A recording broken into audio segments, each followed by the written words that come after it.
afternoon, everyone, and welcome to today's the April edition of the Staff Wellness and Health Booster Sessions. Our topic this month is Resiliency through Self-Repair with Caprice Kaler. Caprice is hoping to join us in in any minute here. She unfortunately is having some computer issues at the moment, so she has been unable to log in to GoToWebinar. We're working to rectify that right now, but at the moment she's for some reason unable to log in. We actually did a test yesterday just to make sure everything worked, and it worked very well. But unfortunately, she's having some issues today, so we're hoping that she'll be able to join here any second.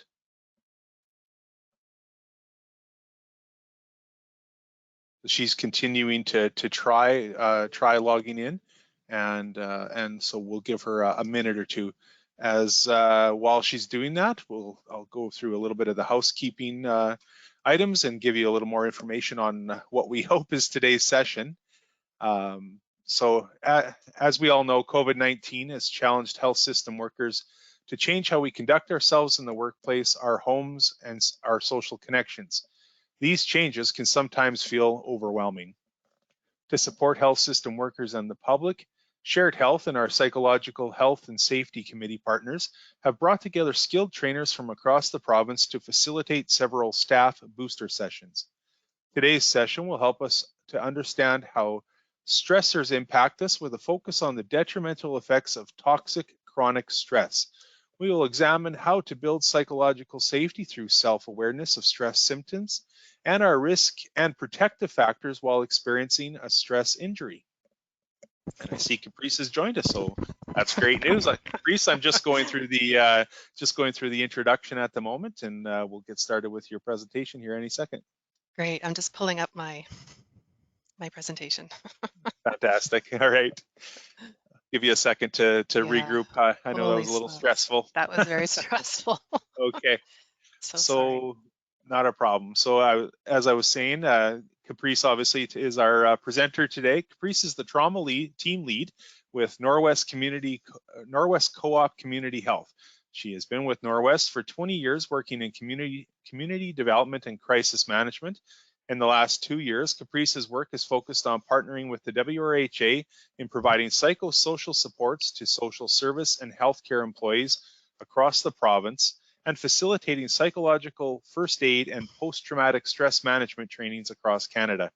At this time, her main focus is on mental health and trauma recovery. Following Caprice's presentation, we will have a few minutes for questions.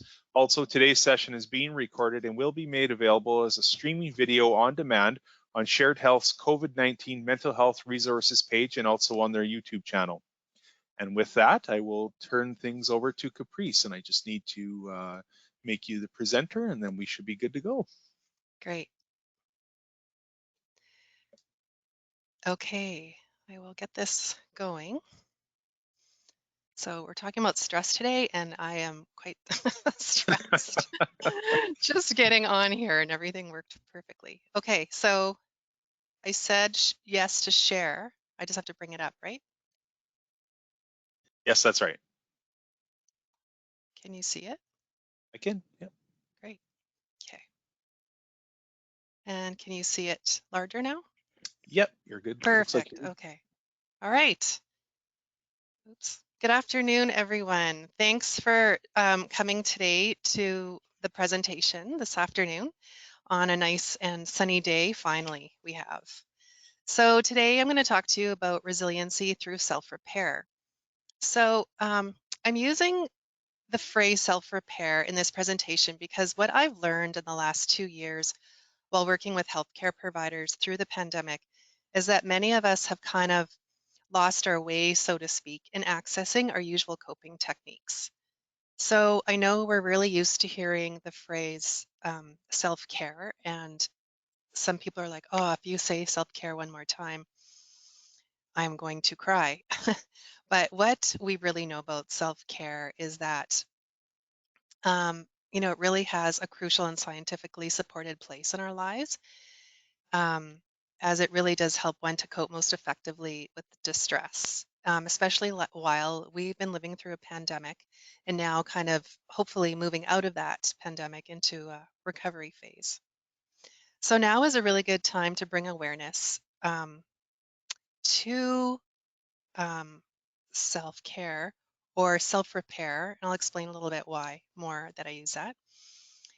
It's good to now bring awareness and practice in how to rewire our brains again and how to activate those feel-good hormones more readily and to bring our heart rates back down to 60 beats a minute. Our lives have been moved, or many of us, not all of us, but many of our lives have been moved into some sort of dysregulation, right? And our bodies have reacted to that, which actually makes a lot of sense. So it's kind of normal to have lost our way, so to speak, as we've been in a perpetual state of distress, fight and flight or freeze response for about 2 years now. And it's just important to know that there's nothing wrong with us and the way our minds and bodies have been reacting, but it's something, nothing is wrong with us, but it's something that or out of the ordinary that has happened to us that has made us respond like that. And our bodies are made and our brains are made to respond to scary things, to really help protect us really down the road. So I'm just going to get right into it here. So just quick objectives today is to understand how stressors impact us and build psychological safety through self-awareness of stress symptoms. We're going to explore a couple holistic wellness and coping techniques to assist with balance and connectivity with ourselves and others. And we're going to go through a resiliency plan.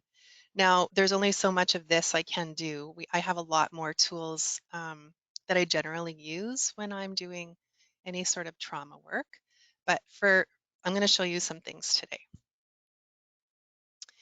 Okay, so this is the stressors and stress responses, and I'm sure some of you are thinking, Caprice, I know stress. Like I feel it all the time. I know what it is, and I get that. But I just want to examine stress a little bit more to help us understand the stages and how we react to those stages. So I was told that there is no such thing as stress, and that would be lovely if there wasn't. But what we know is that there's a stressor, which is the stimuli, and a stress response. So it's how we manage and how we experience our response.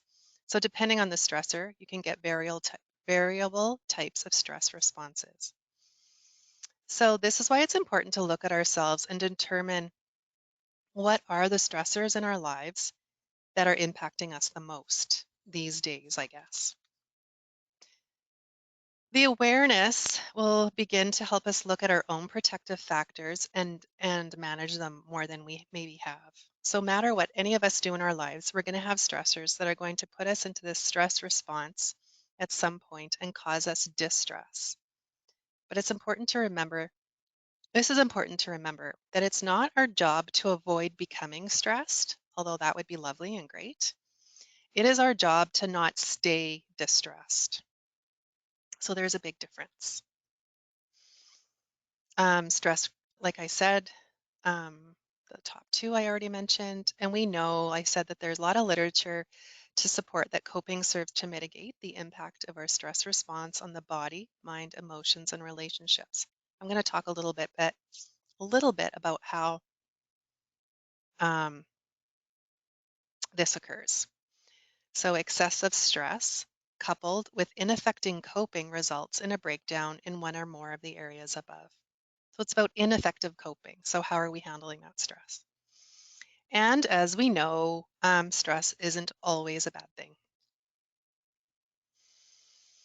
Okay, I'm going to explore the stress continuum with you a little bit, but I'm going to focus more, of course, at the top here, but I'm going to start at the bottom with positive stress. Okay. Just to know that we can move between these different stress states. I'm saying S words so much that it's becoming hard. Okay. Different stress states based, of course, on the stressor. So we've got the stressors, the stress or distress, and the response and stress states. Okay, so at the bottom here, We have positive stress, or what we call eustress. So it's generally short term with brief increases of heart rate, mild elevations of stress hormones. But this can help to motivate us or focus on energy. So like before a run, getting ready for a trip and packing, like it's exciting and we got to get it done. Okay, so next is tolerable stress.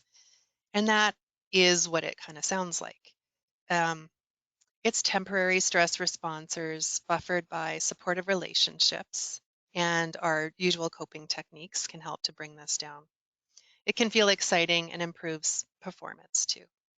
So next up in the continuum is intense stress, is which I just felt before, seconds before this presentation where I couldn't get on here. So it's all hands on deck. Your heart rate and your stress chemicals just increase very fast. It's short term, but it can also be relieved with coping techniques, which I didn't do yet. I didn't cope yet, but I'm coping now by just talking and getting my air out properly. Okay, so the next top two. So chronic and toxic stress. That's really an allostatic load I'm going to talk about and focus on more. So chronic stress is the prolonged activation of stress response systems in the absence of protective relationships. So this is when we're having a harder time using our coping strategies. And sometimes we're not even aware of what's going on because we've started to already go through the stages and we're just not aware of what's going on. It's exposure to stressful and adverse experiences over a long period of time. So, i.e., healthcare providers working in through the pandemic. Chronic stress or toxic stress slowly depletes our resources and our energy reserves and reduces our vagal tone. So our vagal tone is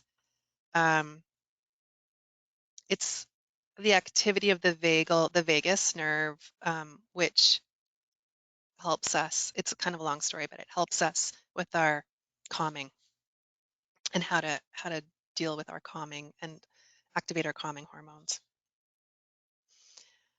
Exposure to toxic stress can have detrimental short and long-term physical and mental health consequences. And then the last one, the highest here, is the allostatic load or allostasis, which means perfectly out of balance, which is the opposite of homeostasis, which of course is perfectly in balance. So allostatic load is the wear and tear of the body which accumulates as the individual is repeatedly exposed to chronic stress. Again, working through the pandemic. So what happens is this overwhelms our mind and body system with too much stress arousal too fast. And it decreases our vagal tone. So it decreases our body's natural ability to calm itself. That's why it becomes harder. Like I'm going to use the pandemic a lot, but it has become harder for people to access their coping mechanisms for the various reasons, and I'll go into it a little bit more. If we don't reset and recover, we can stay in allostasis. So with a low vagal tone, small things can push us over to our stress capacity threshold. We're more prone to anxiety, agitation, and racing thoughts when facing challenges. And there's a psychologist called Stephen Porges, and he says an unbalanced nervous system blocks our capacity for flexible, adaptive, and stable functioning. And I really, really like that because it makes a lot of sense to me with what I've seen, again, working with people through the pandemic.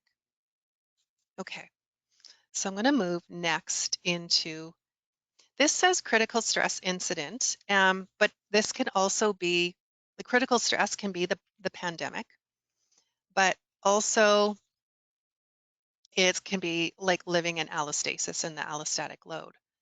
So just what's happening to our brain and bodies during this time when we're at the top of the stress continuum. This is very brief because this, there's whole classes on this. So what happens is when we're in a critical incident and we're in really high stress mode and we can't get out of it, and then we're in that for a long period of time, our body goes into threat detection and is there to protect us. So we are in our sympathetic nervous system. And what's happening, our brain just fires, our amygdala just fires all these stress chemicals saying like there's a threat, there's something going on in my environment that I can't handle. So it's firing these stress chemicals and our amygdala actually physically enlarges, and it's like the gas pedal on a car. It just happens super fast and we have no control of it over it. But what it's doing, like it is a protective factor where it's pumping blood into the large muscles of our bodies and it's preparing us for fight, flight, and freeze, mostly fight and flight. Of do we need to fight and do we need to handle this or do we need to get out of here? Also, what happens, our amygdala is like in the limbic system of our brain, in the middle of our brain, and our prefrontal cortex, which is the front of our brain, the top, the newest part, it kind of like disconnects and goes offline. So our prefrontal cortex is where we have our logic and all our cognitive abilities, and that just goes offline. So it's really hard to access our language, access energy to think. I mean, we have like a nervous energy, but we can't make decisions very well. So how do we lower this? How do we lower what's going on in our sympathetic nervous system? That's kind of what we want to know. And that's where self-care and self-repair comes in. So we want to try to access our safety seeking. Our body will only can do this for a certain amount of time, but we need to find safety seeking, which is how do we access our parasympathetic nervous system and put that brake pedal on the gas to start shrinking the amygdala, which takes a while, and to stop the stress hormones from firing and produce those calming hormones or feel-good hormones like dopamine and serotonin. So how do we get our heart rate down to 60 beats a minute and bring that prefrontal cortex back online? So we'll go into that. There's a number of different ways we can do it. We hear a lot about breathing. We hear a lot about meditation and those sorts of things. So I'm not asking you to meditate, but if we do know that the quickest way to bring the heart rate down to 60 beats a minute is through our breath. There's so much I can say on that as well. So I'm going to go into brain-based strategies. So the immediate and intensity of the pandemic has impacted our brain architecture. So our brain has been facing and refacing distressful stimuli, and it's kept the brain in chronic stages of reactivity. So it's used to just being very reactive. You know, the primary function of our brain is to survive. It's survival, and that's what we're hardwired to do for protection.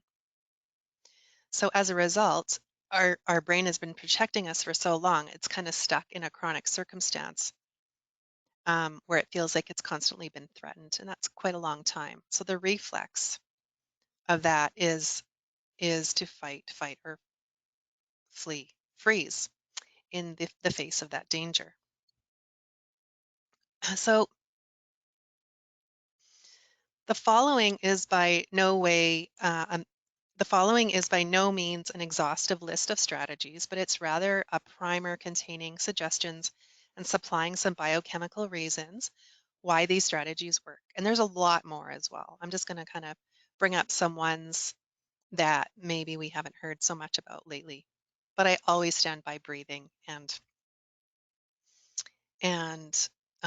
bringing ourselves to quiet and to stillness. So how do we, for the last couple of years, reroute our brain chemistry again and get those neurons connecting, reconnecting, or growing and building new neurons to connect? You know, these skills that I'm going to talk about, any coping strategy and any kind of repair that you've done also works. But it does take skill sometimes, and it takes some dedication and above all practice. So the first thing is awareness. So when I was taught looking at all those steps in the continuum of the stress continuum, um, hopefully when we're at a lower stage, I always invite people to really look at what's going on in your body, and if you're feeling any tightness and what's changed for you, those sorts of questions, especially like in a trauma response. Our body doesn't lie to us. Our body tells us generally what it needs, but we're quite busy, right? So we have to work, we have things to do, we have to go home and make dinner, we have to take the kids out to their practices. There's always so much. So it's just about the awareness piece first. And now, what kind of resiliency practices can you instill into your everyday life? So here's a couple. So there's physical activity. We all know that physical activity is healthy for us, but what it's actually doing is it releases endorphins. When we engage in physical activity, it releases endorphins and it functions as both a natural painkiller and a mood elevating agent. So generally when we do move, most people would not say, I wish I didn't do that, right? We generally do feel good after that. Beyond that, physical activity forces the body out of its place of stasis, which has become a complicating and compounding factor, especially with the pandemic. In addition, physical activity is almost 100% of the time a benefit to us and our physical health.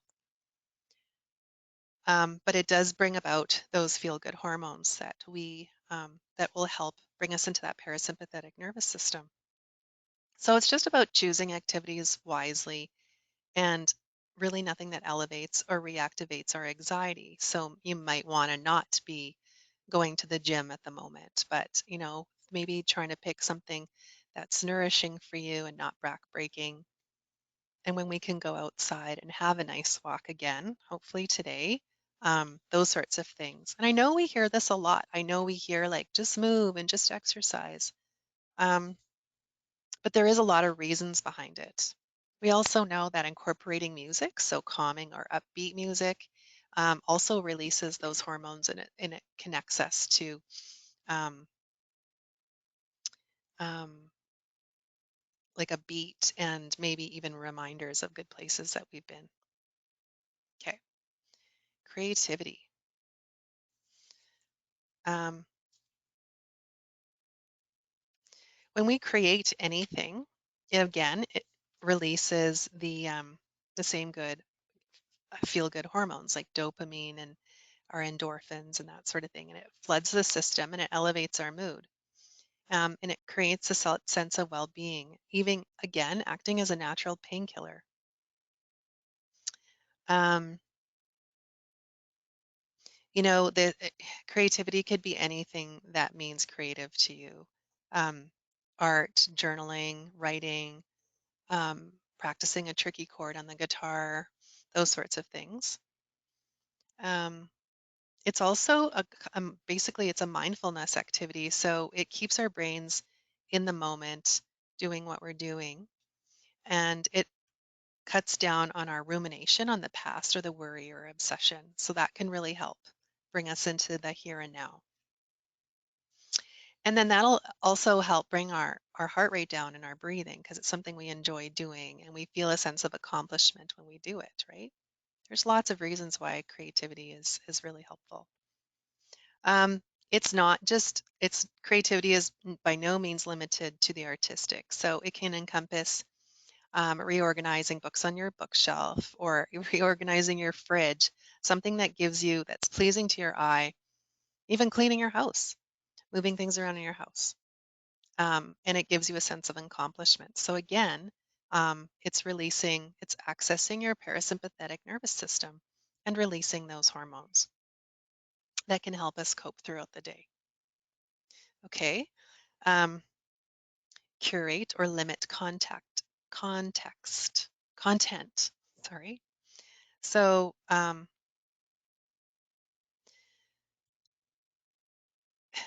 if so that cliche, that old cliche, out of sight, out of mind, can sometimes really work for us. So what I've been hearing again through the pandemic is I can't listen to the news anymore. I can't look at numbers of cases anymore. It really just stimulates my heart rate and it stresses me out. So that's us continuing to expose and re-expose ourselves to traumatic stimuli. How can we expect our brain to get over and repair itself when we're constantly putting it into that fight, flight, or freeze, high levels of stress? Remember that when the brain is faced with any cue that feels threatening, it will not wait for logic to make a discernment, it'll just react. So exposure and re-exposure to disturbing stimuli keeps the brain in a perpetual state of reactivity and elevated cortisol. And you'll not be able to reason your way out of it, no matter how hard you try. And it's difficult to try to model calm when you're not feeling calm. So how can we do this? Really just identifying what do you find is stressful stimuli or traumatic stimuli to you, and what is very stressful to you. So kind of trying to figure out what is a baseline of stress reaction for you. Again, and it's normal to have stress. That's okay. I'm not saying there isn't anything okay about it and normal about it because it's super normal. It's just how do you give yourself a break? How are you going to be able to give your brain a break? And humor. So I think this is great. I think sometimes many of us probably do go home and put on Seinfeld or something, The Office, super funny that we can laugh at and kind of just get our mind off of something. And I think that's okay and it's normal to do. So again, it brings the feel-good hormones into our system. It affects the brain by helping it to rebuild its muscle memory to release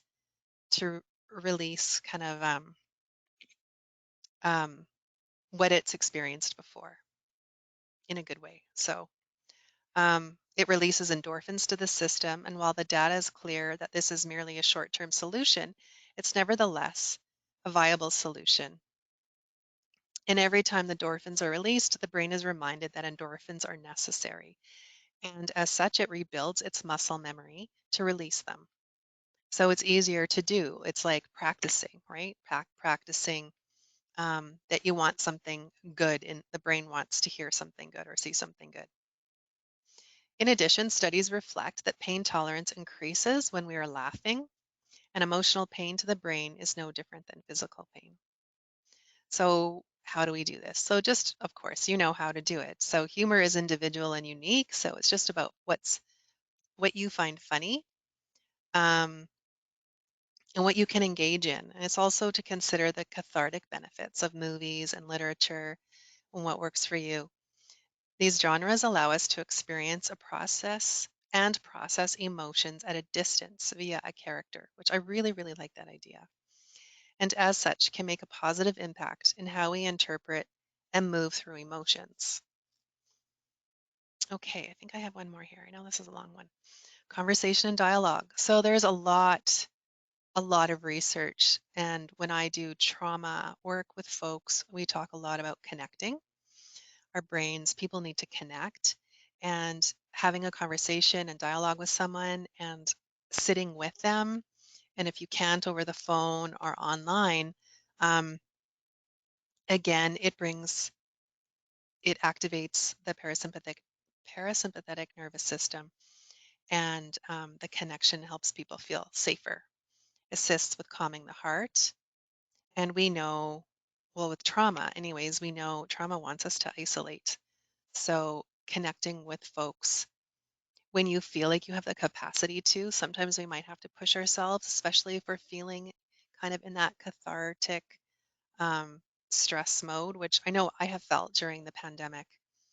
Um, Sometimes we kind of just have to like push ourselves, I guess, a little bit sometimes. So how? Just finding times and safe spaces and our safe times, and thinking who really are your support people. I often say too that it's important to maybe sometimes, oh, I'm going to go into it actually in the next couple slides, and then I'm almost done here. Um, so this is one of the plans. We call it an individual safety plan or a stillness plan. So it's about finding every day if you go to work or you're at home and you're working and there's a time of day that you're just feeling run down and exhausted or you're feeling some stress, you're feeling those stressors and some distress. If you have kind of a what can I do plan or an individual safety plan to access your parasympathetic nervous system, it really can help. So I know we've been doing this at Access Norwest. We've taught a bunch of people this. I'm just going to, go through it quickly, but so looking at the time. So is there a frequency and time? So if you are at work, is there times when you need to do this? Like if you are seeing a client, can you do this before or after seeing a client? Is there a safe location you can go to that you can be alone when possible, a space and place, if there is, or if that's something that you can do at your desk. But it really is a good idea to get away from the location of the stress and try to do it somewhere else. And I know that can be hard. Then just looking at your posture and your body weight. So you can be seated or you can be standing. Just always checking your feet. I know that can sound cheesy, but checking your feet. Um, getting into just kind of setting your intention and getting into your space of stillness. And I do this 3-6 breath or complete breathing. I do this a lot with clients actually that I work with trauma. But this inhale, exhale, the 3-6 breath is really known to show that it can access our vagus nerve that comes from our brainstem and it goes down past our lungs to our diaphragm, and we can activate that to access our brain to say, I'm slowing my heart rate down. But really, it is inhaling through your nose to 3 counts and exhaling to 6 counts. So you're really kind of getting out of breath, and then you come back to regular breath. So then you inhale to 3 and exhale to 6. And at first it can feel kind of uncomfortable, but this really it really does work. Or if you do any other kind of breathing exercises, some people do like the square breathing. There's a whole bunch of different ones, but we find this one is um, it's accessible and it's easy. And I often will do it before bed too. This is something you can do before bed.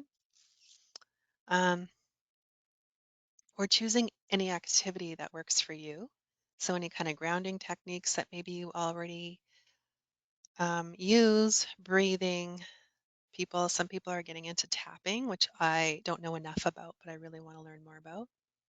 Or just silence, sitting in silence, maybe eating your lunch or having a snack and being on your own. So this is a little bit of a safety plan, or you can adjust it however you need. Then we have how to build your own compassion care team. So it's just looking at everyone in your circle of who can help, who helps you. So do you have a primary care physician? Do you access any body healers, so to speak? So whatever works for you. Chiro, acupuncture. I think I spelled that wrong. Acupuncture I have been using as a new therapy, I guess, and I actually find it amazing. Excuse me, fascia connective tissue. So like massage, any kind of massage therapists, they do all different sort of massages these days, if you can do that. Is there a counselor that you can access and or a spiritual guide that works for you?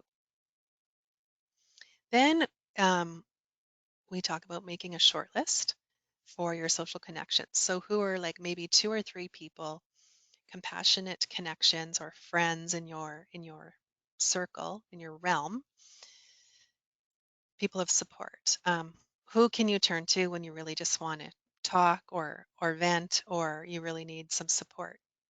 And this is where I just caution maybe even asking them if they can be that person, like your best friend, right? You probably already do that, but sometimes they might not have the capacity. So if you kind of have that already, like, do you have the capacity to chat with me today that I can vent? We do that, and I think it works. And you can have that same short list um, at work if that is something that would really be helpful to you. Okay, and that is the end of my presentation today. So thank you so much for listening to me. I will now stop showing screen there. Great. Well, that was a terrific presentation, and we appreciate your ability to display calm after I know a stressful a stressful time getting logged in. But we very much appreciate your time today. I don't see Mhm. any questions in the question box at the moment, but if anyone does have a question, we feel we have a few minutes here where we can answer if you would like. So feel free to do that. But yeah, no, again, very good presentation, and I know you talked a lot about the different techniques that people can use to sort of you know self repair. Mhm. I know there's obviously a lot more in depth that you could go as well, but um, Absolutely. those ones you mentioned, they seem like they're items that you can do quite, like you said, just at your desk, or whether it's in a safe space in your office. So I would imagine though people find those very beneficial. Yeah, I hope so. I know, like I said, we hear a lot about breathing and doing this and that. So I thought these were good ones that I found. Um, I cited the information there, but it was a National Traumatic Center actually in the States, and I really like that too. Like things that we do every day can be just very calming for us. We don't really always know it. Great. We did have a question come in. Can you describe more about the vagal tone? I hear a lot about this. That was Yeah, I I don't know a lot about vagal tone, but it's more it's to do with activating the vagus nerve, um, which like I said, like helps access our parasympathetic nervous system. There's so much to talk about with the polyvagal nervous system. Um, I can't really explain it here right now because there is so much on it. I think it's Dr. Stephen online. Dr. Porges, actually, I think he's the one that talks a lot about the polyvagal nervous system. You would get a lot more from that. Um, and like I could do a whole other hour just on that. So sorry, I can't explain much more than that. No, fair enough. I understand. Yeah. We just had a couple people weigh in to say thank you for the presentation. They very much enjoyed it. We had one person ask if you would recommend any particular workbooks that might be helpful to people. Workbooks. There's actually a website that I really like. There's a lot of reading, but they have it in poster form. Um, Nick BM. So national, I have to look. National NICBM. That's that .org, I think, and it's in the States. Okay. And it's about trauma and trauma response, and it has a number of different folks, like psychologists that you would hear about. Even, um, anyways, just yeah, I should have had this already, but NICBM. If you go on there, there's a lot. They have a lot about the polyvagal nervous system on there as well, and about the parasympathetic nervous system, and a lot about trauma and stress. It's a really, really good. And then they have a ton of resources too that you can get more information from. They have it in poster form as well, which I really like, explaining the brain and that sort of thing. Excellent. We had another question. How would you measure allostatic load?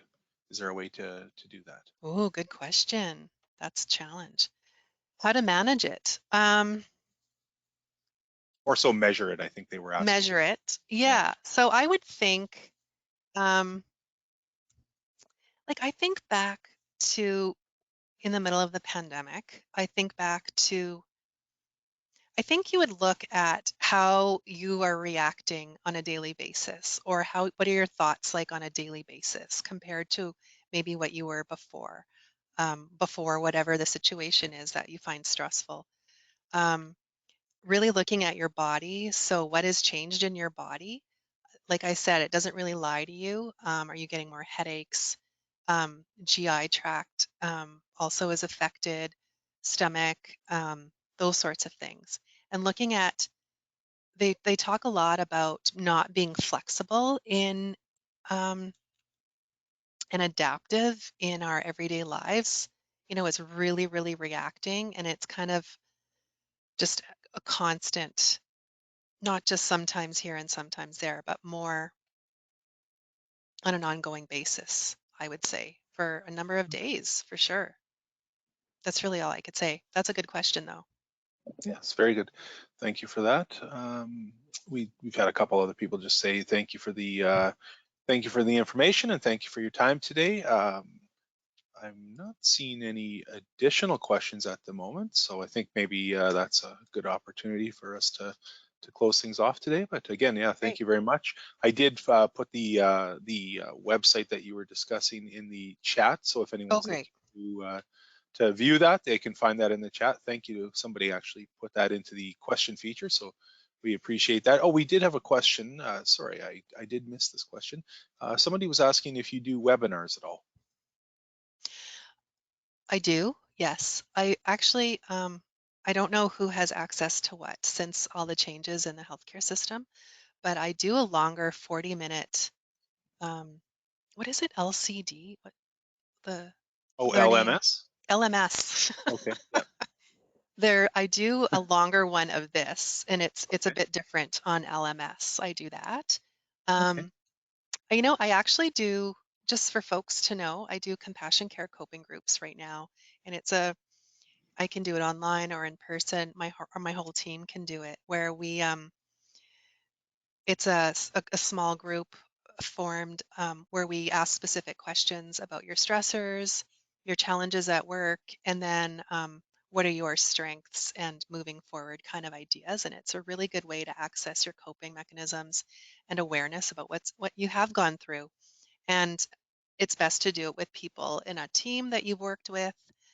Um, we've been doing a number of those, and people find it quite, it's a really good process, is all I can say for a team. Great. Yeah. Well, yeah. No, if anyone's interested in further, we certainly encourage them to look on the LMS. Do you recall the name of it by chance that they could It's look it up? Or actually resiliency through self-care. oh, very good. And so Yeah. so Yeah. same name as today, so you can look that up Yeah. on the LMS system. And then also we just had a couple people asking if you could share your email one more time. Sure. So it's C Kaler, Kehler 2. So C Kaler 2 at Norwest Co-op, NORWESTCOOP.ca. Fantastic. Yeah. Great. And I love doing these sort of things, so Great. I can Well, help out. we really appreciate your time today, as I said, and thank you also to everybody who attended. As I mentioned earlier, this session will be rebroadcast. There's 3 more sessions of rebroadcast that were sent out in the initial communication to everyone. And then also it will be posted onto the Shared Health COVID-19 resources page, and also you'll be able to find it on the Shared Health YouTube channel. So again, thank you to everybody attending. Thank you, Caprice, for your time, and I hope everybody has a good rest of your day. Bye. Yes, thank you. Bye-bye.